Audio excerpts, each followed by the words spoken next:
Hello guys, welcome back to my YouTube channel fast learn and smarter. तो आज हम इस वीडियो में सीखेंगे कि 2023 में हम मार्केट में हमारा व्यू ऑफ पॉइंट क्या होगा और हमारा प्रोस्पेक्टिव क्या होगा इन्वेस्ट करने का। तो चलिए हम इस वीडियो को स्टार्ट करते हैं।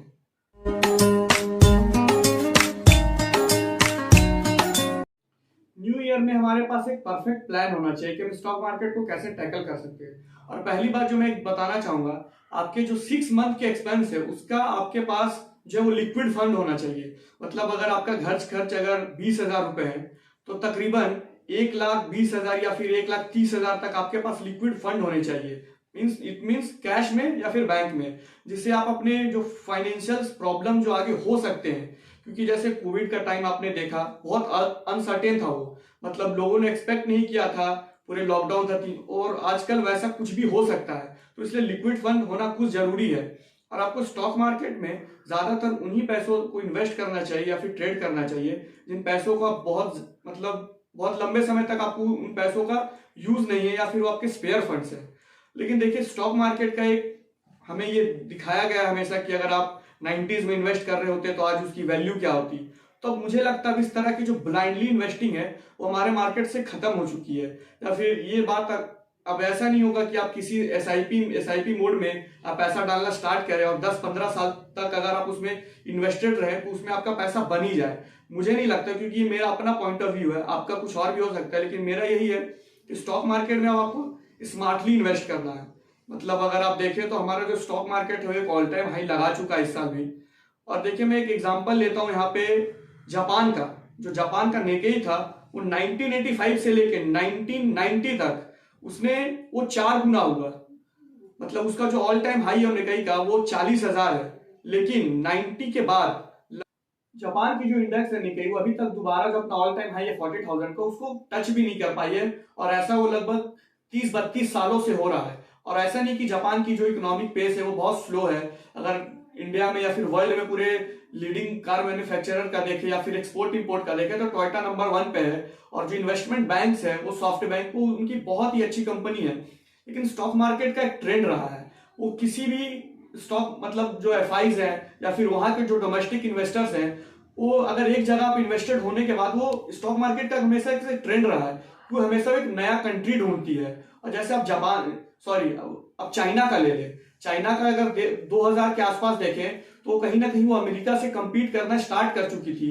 और जो वहां का इंडेक्स है हांगसाई, अगर वहां भी देखें तो एक पूरे कंसोलिडेशन मोड में है। और मुझे ऐसा लग रहा है कि जब इंडिया का निफ्टी है वो भी इसी मोड में हमें जाता दिख रहा है। क्योंकि लास्ट 2 साल का अगर आप रिटर्न देख रहे हैं म्यूचुअल फंड्स का मिड कैप में या फिर स्मॉल कैप में, तो उनका नेगेटिव रिटर्न रहा है।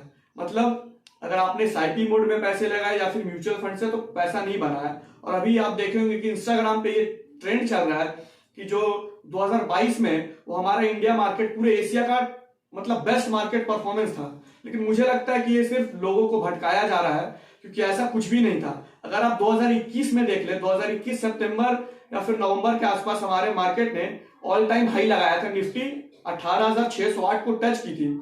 और अगर आज हमारा निफ्टी देखें तो 18,000 के आसपास है। मतलब हमें रिटर्न मिला ही नहीं। जिस बंदे ने 18,600 पे इन्वेस्ट किया है आज वो नेगेटिव रिटर्न में बैठा है। और बहुत कोई बोलेंगे कि मार्केट ने रिटर्न दिया, मार्केट 15,200 पे गया था। लेकिन मुझे नहीं लगता कि बहुत कम लोगों ने 15,200 पे इन्वेस्ट किया होगा, क्योंकि जो 18,600 पे इन्वेस्ट करके बैठ चुके थे उनके पास वो पैसा ही नहीं बचा होगा। जहां पे हमारा मार्केट 18-19% करेक्ट हुआ था कि फिर वो 15,200 पे कुछ खरीद सके। तो मार्केट में आपको एक बहुत स्मार्टली तरीके से इन्वेस्ट करना है, तभी आप मार्केट से पैसा बना पाएंगे। और वो समय चला गया कि आपने किसी भी एसआईपी को पकड़ा, किसी भी स्टॉक्स को, या फिर जो निफ्टी 20 सेंसेक्स यूटीआई। अभी जैसे मॉर्गन स्टैनली ने कहा है कि हमारा जो सेंसेक्स है वो 90,000 टच करेगा। और बहुत अभी जो मार्केट के पंडित है वो बता रहे हैं कि 2023 में हमारा मार्केट 23,000 तक जाएगा। 2022 में भी ऐसा ही बोला जा रहा था कि हमारा मार्केट जो निफ्टी है वो 22,000 टच करेगा, लेकिन ऐसा कुछ भी नहीं हुआ। हमारे मार्केट ने लास्ट 2 साल से एक नेगेटिव रिटर्न दिया है। जो हमारे मार्केट का जो लास्ट 10-15 साल से था कि वो 10 से 15% तक उनका सीएजीआर था, वो इस साल नहीं है। और मुझे लगता है कि आगे भी नहीं होगा। अगर आप अडानी स्टॉक्स को हटा दें तो हमारे मार्केट की जो ये रैली थी 15,200 से, फिर जो हमने लास्ट मंथ जो हमने अपना ऑल टाइम हाई टच किया 18,800 के आसपास, वो सिर्फ कुछ स्टॉक्स के कारण हुआ। और मुझे लगता है कि 2023 में भी हमें स्पेसिफिक स्टॉक या फिर स्पेसिफिक सेक्टर में ही हम इन्वेस्ट करके पैसा बना सकते हैं। जो हमारा 2023 है उसमें लगभग लगभग जो रिसेशन है वो पूरा प्रिडिक्टेड है, 70 से 80% तक रिसेशन आने के चांस है।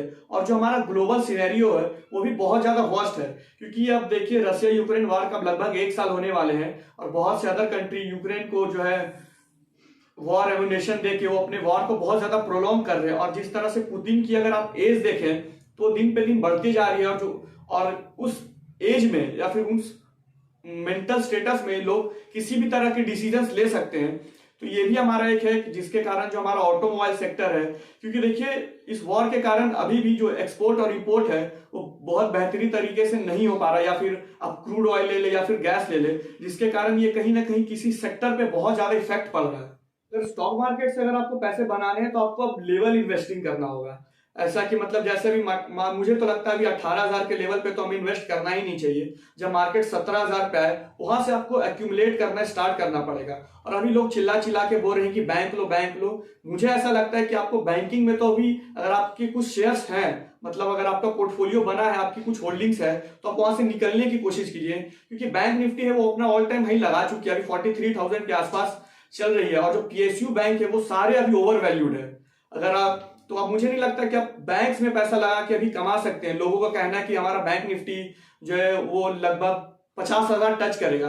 अगर वो लास्ट 5 साल में अगर वो 50,000 टच कर भी गया तो आपको बहुत ज्यादा फायदा नहीं है, क्योंकि जब अभी देखिए जो पहले जो बैंक का जो अभी जो प्रॉफिट रेशियो थोड़ा कम हो गया है, क्योंकि जो पहले बैंक अपने मार्जिन पे या फिर अपने जो लोगों को एफडी पे सिर्फ 4% देती थी, आज उन्हें 7% देना पड़ रहा है। मतलब उनका कहीं ना कहीं प्रॉफिट मार्जिन जो है वो पहले से कम हो गया है, तो उनका ग्रोथ भी कम होगा।